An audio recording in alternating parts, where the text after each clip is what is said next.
Kord hakkasid Jänku onu, Rebase onu ja Karu onu hernepeenarde jaoks maad harima. Päike paistis palavasti ja Jänku onu väsis ära. Ta läks haohunniku juurde ja hakkas seda tõstma. Korraga hakkas ta kisama, et on pinnu käppa ajanud ning läks nüüd nagu õige mees kunagi vilu kohta otsima. Läks kaevu juurde. Et siin peab nüüd küll õige jahe olema, mõtles ta. Hüppas pange ja sõitis sellega alla. Kukkus vette ja ehmus koledasti. Rebase onu oli aga teise silmaga ta minekut jälginud. Küllap ta varjab seal oma raha või on õige kulda leidnud. Vaja järele uurida, mõtles ta. Rebase onu hiilis kaevu juurde ja kuulatas. Kõik oli vaikne. Jänku onu oli aga hirmust pool surnud.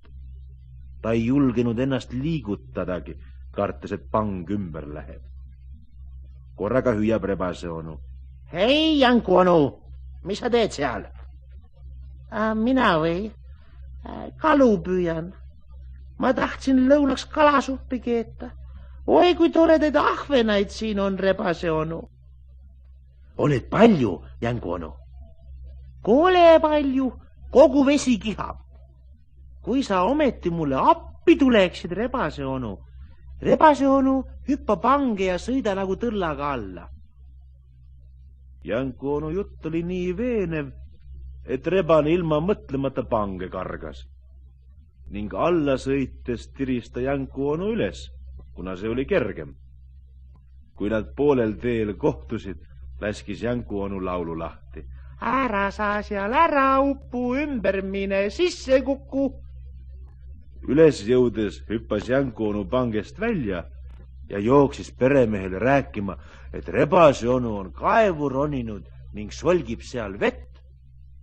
Siis jooksis ta tagasi ja laulis kaevu äärel. Kui sind üles tõmmatakse, putku pista, jalga lase. Peremees haaras püssi ning jooksis kaevu juurde. Kuulates, kõik oli vaikne. Haaras siis köie ja hakkas pange üles tirima. Tirib, tirib. Aga korraga hüppab Rebane pangest välja, vilksatab korra sabaga ja ongi kadunud.